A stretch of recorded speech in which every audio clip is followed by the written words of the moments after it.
Shalom, Ibu Bapak rekan BSJD dimanapun berada.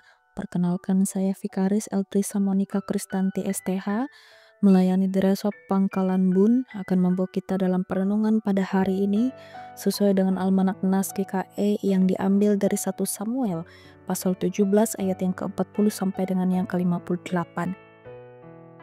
Tetapi Daud berkata kepada orang Filistin itu, "Engkau mendatangi aku dengan pedang dan tombak dan lembing, tetapi aku mendatangi engkau dengan nama Tuhan semesta alam, Allah segala bangsa Israel yang engkau tantang itu."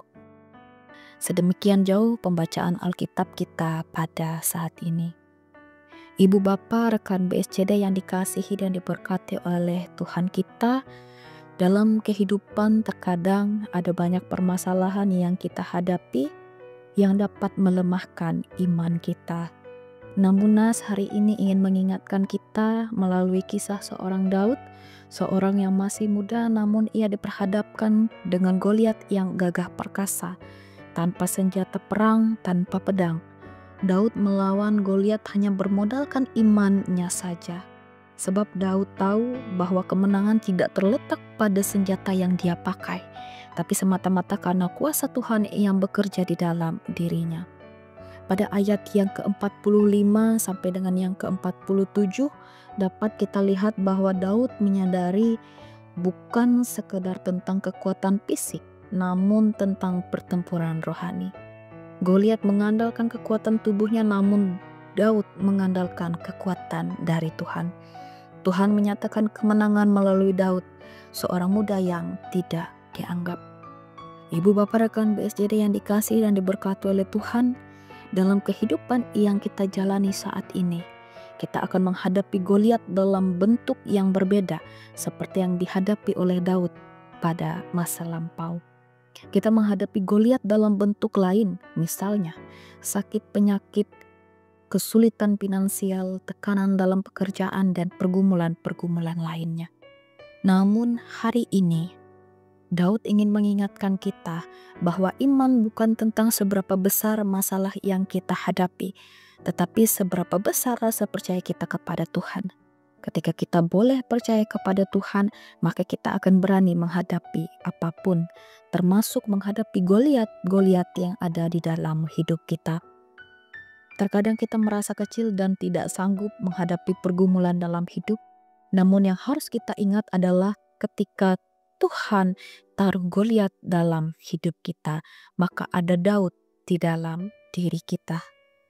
Ibu Bapak rekan BSJD yang dikasihi dan diberkati oleh Tuhan, pada perenungan kita hari ini ada 3 poin yang bisa kita ambil.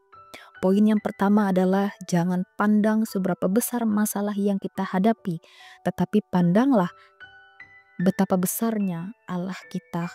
Lalu poin yang kedua, iman sama dengan tindakan.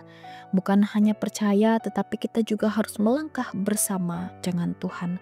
Lalu poin yang terakhir adalah gunakan apa yang kita punya untuk menghadapi Goliat di dalam hidup kita. Yakin dan percaya Tuhan akan memperlengkapi kita dengan kuasa-Nya. Oleh sebab itu, Ibu Bapak rekan BSJD yang dikasihi dan diberkati oleh Tuhan, janganlah takut dan janganlah gentar ketika kita dihadapkan dengan Goliat dalam hidup kita. Hadapilah dengan iman, maka Tuhan akan berperang bagi kita. Seperti yang tertulis di dalam Filipi 4 ayat 13. Segala perkara dapat kutanggung dalam Dia yang memberi kekuatan kepadaku. Kita akan dikuatkan dan dimampukan jika kita berjalan bersama dengan Tuhan. Tuhan memberkati kita dan memberkati firman-Nya. Amin. Mari kita berdoa. Segala yang terjadi di dalam hidup kami semata-mata karena Tuhan yang bekerja di dalamnya. Bersyukur dan berterima kasih atas berkat-berkat yang terus dilimpahkan kepada kami. Sesaat kami telah mendengarkan firman-Mu, kami diajarkan dan diingatkan melalui kisah Daud, bahwa segala sesuatu akan sanggup kami tanggung karena Engkau yang memberi kekuatan kepada kami. Ajarkan kami ya Tuhan untuk selalu mengandalkan Engkau dalam setiap kehidupan kami. Biarlah firman yang diperdengarkan kepada kami tidak berlalu begitu saja, melainkan boleh menjadi suluh dan pelita dalam hidup kami. Layakkanlah kami untuk menjadi pelaku firman-Mu dalam keseharian kami. Inilah kami ya Tuhan dengan seluruh keberadaan kami. Di dalam dan oleh Tuhan Yesus Kristus kami berdoa dan bersyukur. Amin.